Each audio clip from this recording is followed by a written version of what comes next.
this little stand here to stay. Real quick. Hold on, I'm just going to get this thing to stay.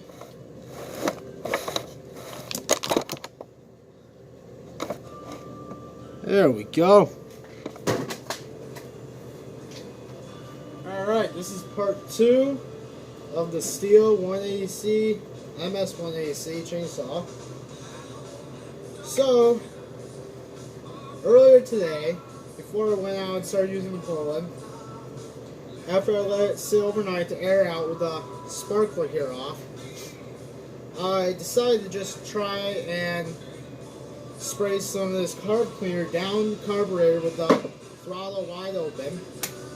And as I did that, it did as I kind of expected it started. It fired over for about 5 seconds, not even 5 seconds, like 2 seconds till this cleared itself out of the seafoam. So I figured the carburetor must be working. Well, it has to be if it starts. So I started it back up again by spraying more of this in there.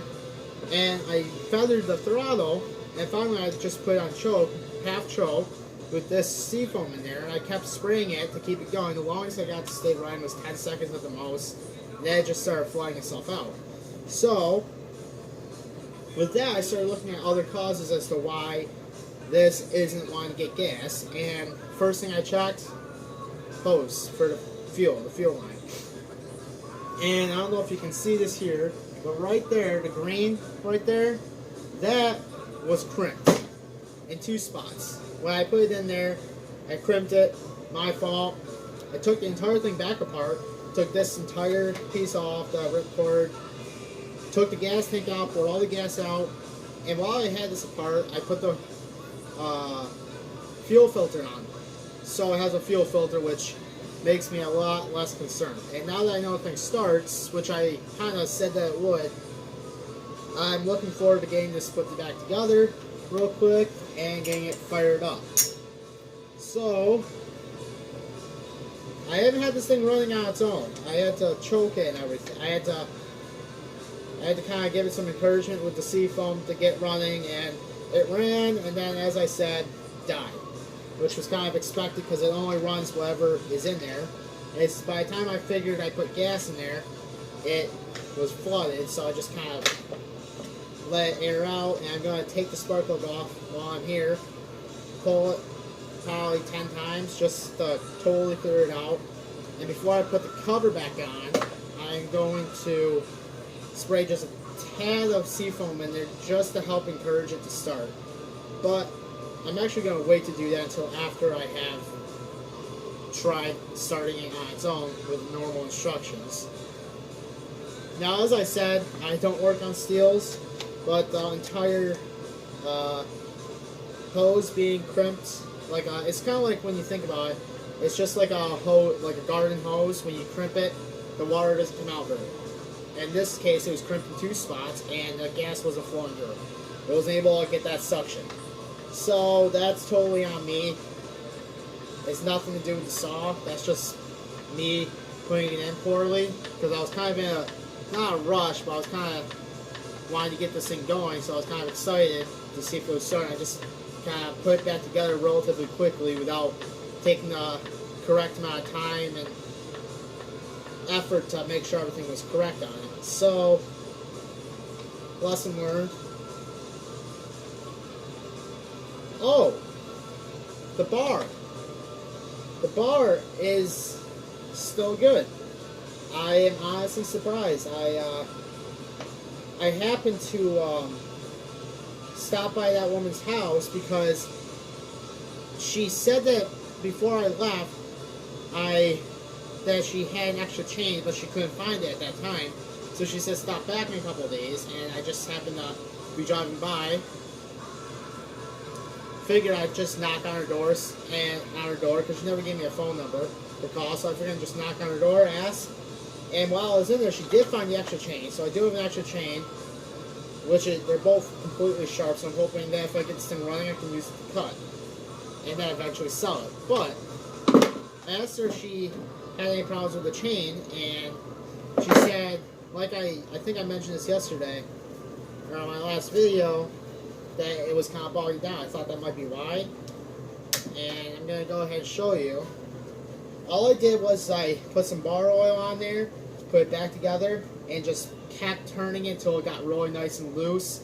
It just needed to be loosened up. That was all. And now, as you can see, no problem whatsoever. Chain tension is good. I just put the lock back on involuntarily, but it's moving nice and smooth now. So I'm relatively happy that that problem has been solved, which I said hopefully it would be on my last video. So now I got the ripcord put back together. This is off. Just, yeah, it's good. So I'm just going to go ahead and pop this spark plug off real quick. I did find another spark plug, the exact same one, from a Poland leaf blower. And I just popped this out just to put that one in there yesterday after the video, and just to see if that made a difference, and it obviously did not. I checked both to make sure they're getting spark, and they are. So I'm pretty confident it might start. It might under its own power, but God, that was on there. The reason that was on there so tight, by the way, was because I actually got the thing running. And that piston, that's the first time it's been run in 2 years probably, properly, so, well, somewhat properly. So that's probably why it was hard to get off. And I can already tell it's flooded from when I was putting the carburetor cleaner in the car, trying to get the stay running. So it's flooded. One sec.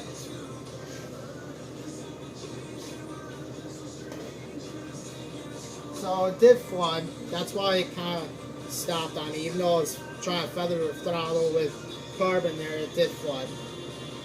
So one thing I like to do with really badly flooded spark plugs like this one is, you might have seen people do this. It's relatively safe, even with the gasoline on there, it's not going to catch on fire, but you just kind of use a lighter to burn off the residue that's in there, especially if you have a spark plug that's got some silt on there. You can maybe just hit that with a piece of sandpaper, or a very thin piece of sandpaper, nothing too aggressive because you don't want to scrape it and ruin it, but maybe hit that and then just burn off the residue. Like I said, it's not going to catch on fire, it's not going to hurt anything, it's just going to burn off all that extra residue that's on there. It's going to make for a better spark. And spark is what ignites the flame in the chamber, make the combustion, and make the power. And I don't want this video to be a hour-long video, so I'm not going to talk too much anymore. I'm just going to go ahead and do it. Pull this, like I said, 15 times, just like 10 to 15, just let it clear itself out of that flooded gas.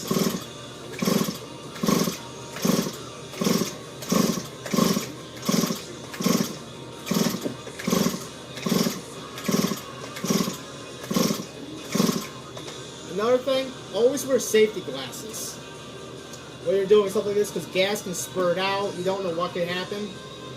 Even once you get the thing started, you never know if a piece of wood stuck in there, which I checked, there isn't, but it might fly out somehow, hit you in the eye. That's not something you want to have happen. The only reason I'm not wearing safety glasses is because the pair I had broke and I need to buy a new pair. Hell, even if you have sunglasses, put those on. That's safer than being like I am, which is not something I should be doing, but I'm being extremely careful. Alright, now's the moment of truth. Get that spark plug put back in there. And off video, I did figure out how to do the choke and everything on here correctly, so.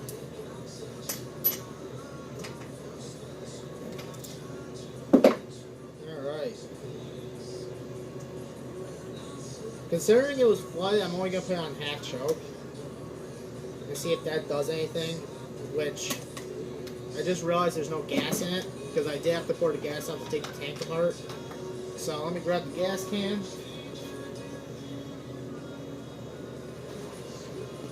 Grab my mix. And all I did to clean the gas tank was I just poured it right back into the can. It was clean. And you really should do this outside, but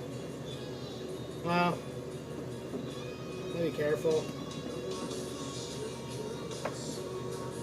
Or I'm not gonna pour as much as I did last time because I'm not even sure if it's gonna start as a pain. I have to pour out. That's about half. Maybe just in case, just a little bit more.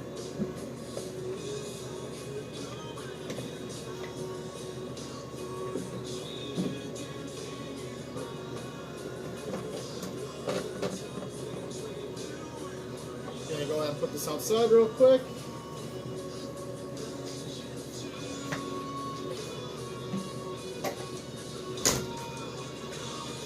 And it is a beautiful day outside, so if this does get running by some miracle, I'm gonna go outside and start trying to cut with it.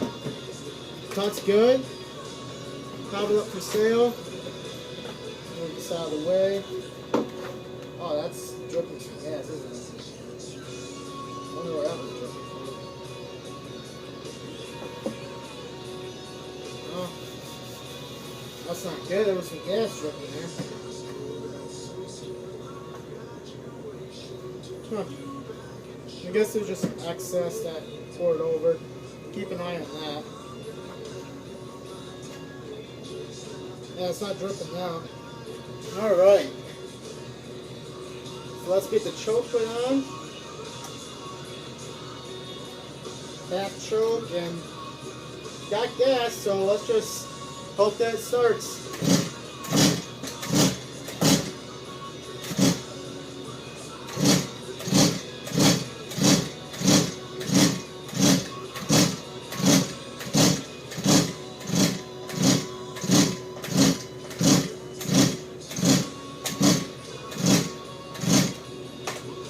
Alright.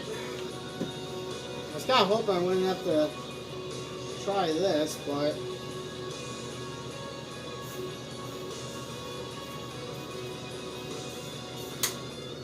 I don't know if that's gonna flood it or what exactly that's gonna do.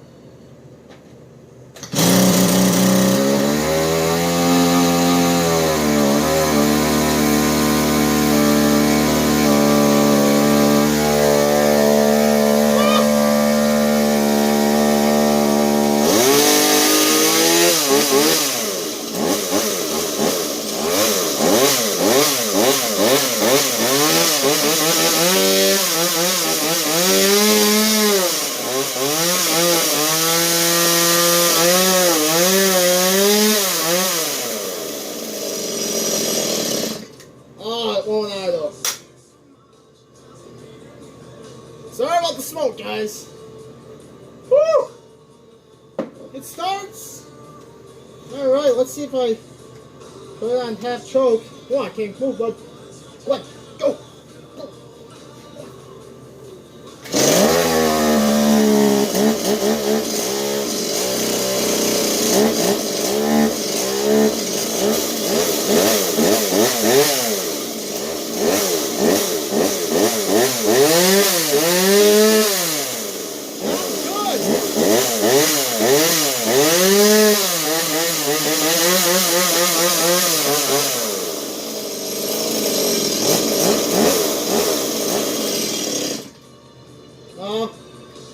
It does need to idle adjust, but which I don't actually see on here. I don't see the adjustment for the idle screw. Not sure where that is. But that's not it. It starts! You guys probably don't realize how actually excited I am. Let's get that champ back on. I'm actually really quite excited. King's excited too, right, bud? You're excited too? So how you can? Ah, I just touched the exhaust. That's why you wear gloves. You excited? Yeah? I just touched the exhaust, that. Lucky I didn't hit too much. But it starts. I'm honestly surprised that it just starts so easily, and this chain moves really good. Well, guys, all I needed was a little bit of encouragement from this seafoam. Just put a little bit in there, and I honestly thought that it was just gonna run through that and just die instantly, but we got lucky, I guess, or not lucky, but that hose, that fuel line right there was the biggest problem. Now we're on to adjusting the carb, but I'm gonna get this thing outside here. I actually purposely, when I was cutting up some trees, I cut high so I could go out with this if it starts to cut them down lower. So I left one good sized tree about that big, a little bit bigger than this can.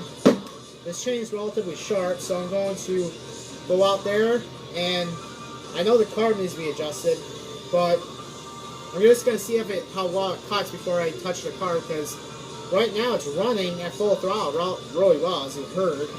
It just needs to adjust the idle, and I'm not exactly sure where the idle adjustment screw is on this. I gotta take this back apart, it looks like, actually, which is relatively unfortunate.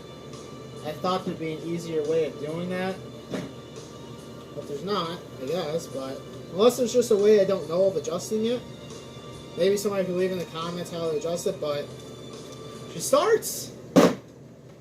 Let's just start one more time. Half choke and lock is on.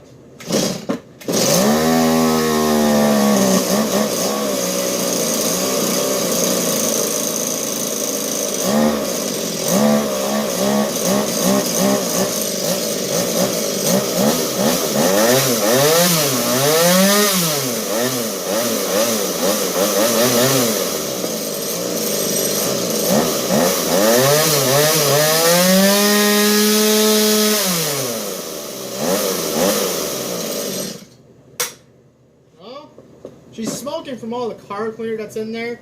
That's burning off all that residue that's in there from the old gas and everything. So that's what the smoke is. So don't worry about that. But I'm going to go outside, test her out, put a real world test on her, and then I'm going to try and figure out the carb on here. There might be a way I can adjust it. I'm going to look at it closer because I really don't feel like taking this all apart again. But if there isn't, and I have to take it apart, then so be it. But I'll take it apart if I have to. Man, I keep touching that stupid, because there's no case on there. It's really easy to touch that. I almost just touched it again. But she starts. Success! Free chainsaw. $200 chainsaw back in the day when they bought it, and free. That's amazing. Alright guys, I'll put this up as soon as possible.